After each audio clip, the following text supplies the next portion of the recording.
መላውን ኢራን በሸፈነው የአሜሪካና እስራኤል የአየር ጥቃት የኢራን ጠቅላይ መሪና ሌሎች ከፍተኛ ባለስልጣናት ሳይገደሉ እንዳልቀረ ተሰማ። ዛሬ ማለዳም በዋና ከተማ ቴሄራን የጀመረው የእስራኤልና የአሜሪካ ድብደባ መላውን ኢራን ማዳረሱ ሲነገር በርካታ የሀገሪቱ ወታደራዊና የኒኩሌር ጣቢያዎች መመታታቸው ተመልክቷል።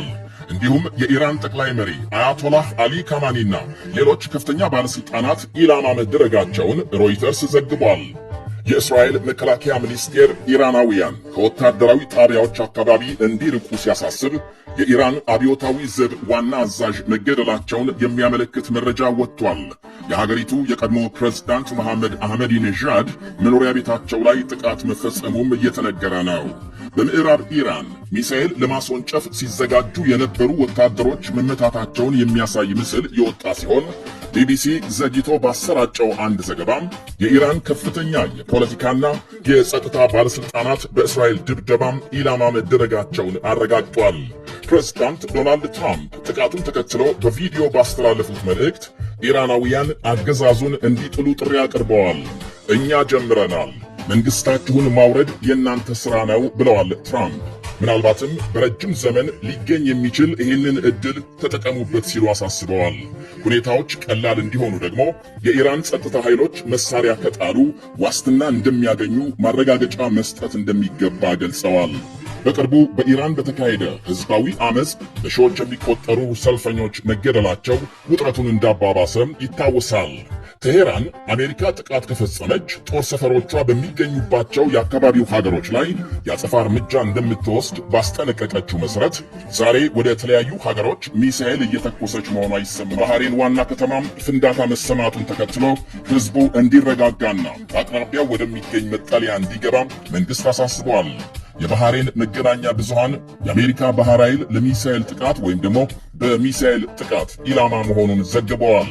ባህሬን የአሜሪካ ባህር ኃይል 5ኛ መርከበኛ ምድብ መቀመጫ መሆኗን በማስታወስ በተባበሩት አረብ ኤሚሬትስም ጥቃት መፈጸሙ ሲነገር በአቡዳቢ ኢራን በተኮሰችው ሚሳኤል ቢያንስ 2 ሰዎች መሞታቸው ተነግሯል።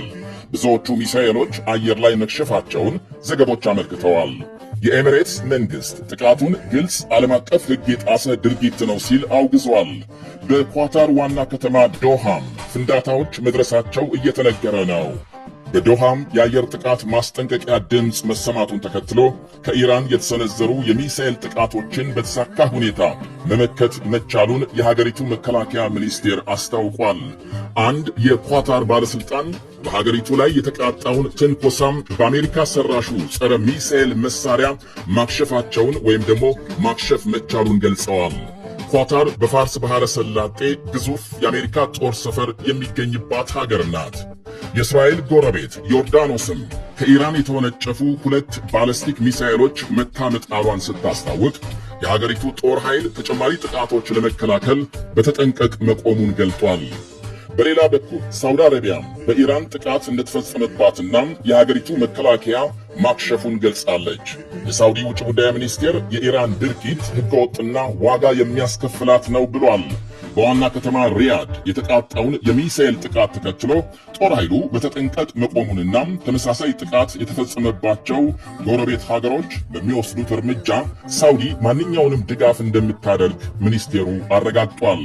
የሳውዲ መንግስት በኢራን ለሚፈጸም ጥቃት የአየር ክልሉን እንደማይፈቅድ ቀደም ሲል ለአሜሪካ መንገሩ ይታወሳል። የኢራን ውጭ ጉዳይ ሚኒስትር አባስ አራክቺ የእስራኤል አሜሪካንን ጥቃት ህገወጥ መሆኑን በመግለጽ ሀገራቸው ራሷን ለመከላከል ሁሉንም አቅም ትጠቀማለች ብለዋል።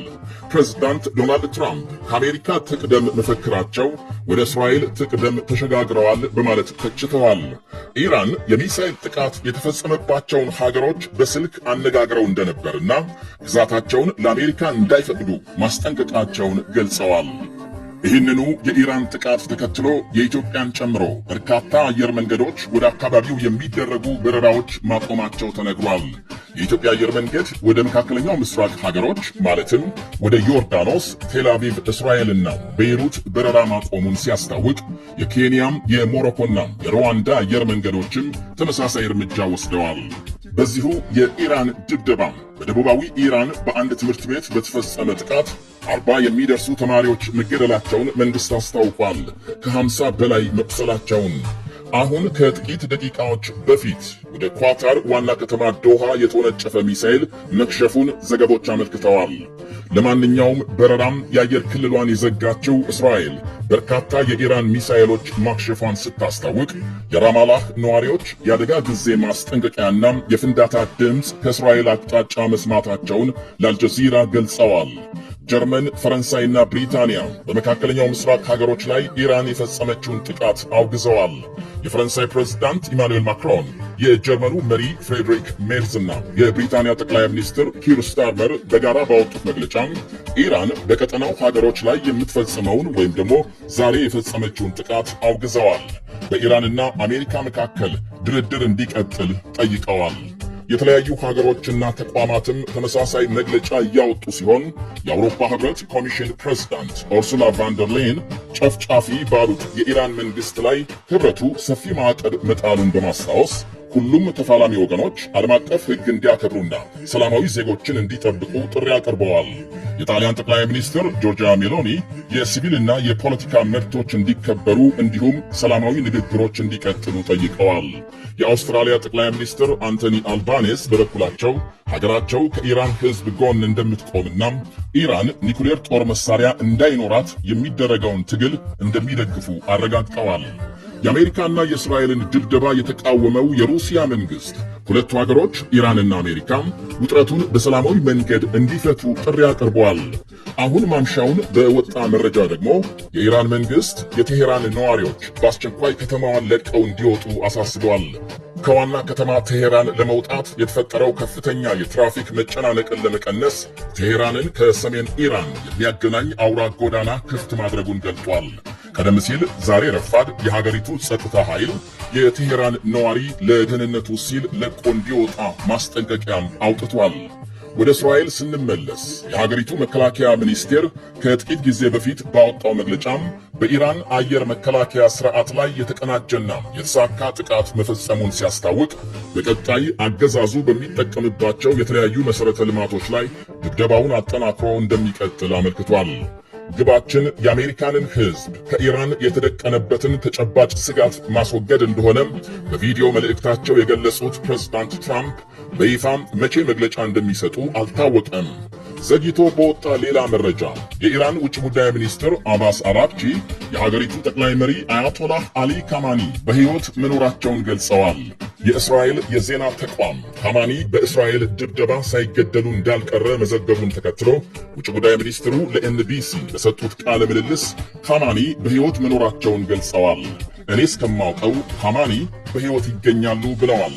ሁለት የጦር አዛዦች ከመገደላቸው ውጪ ከፍተኛ የሀገሪቱ ባለስልጣናት በሕይወት እንደሚገኙ አመልክተዋል።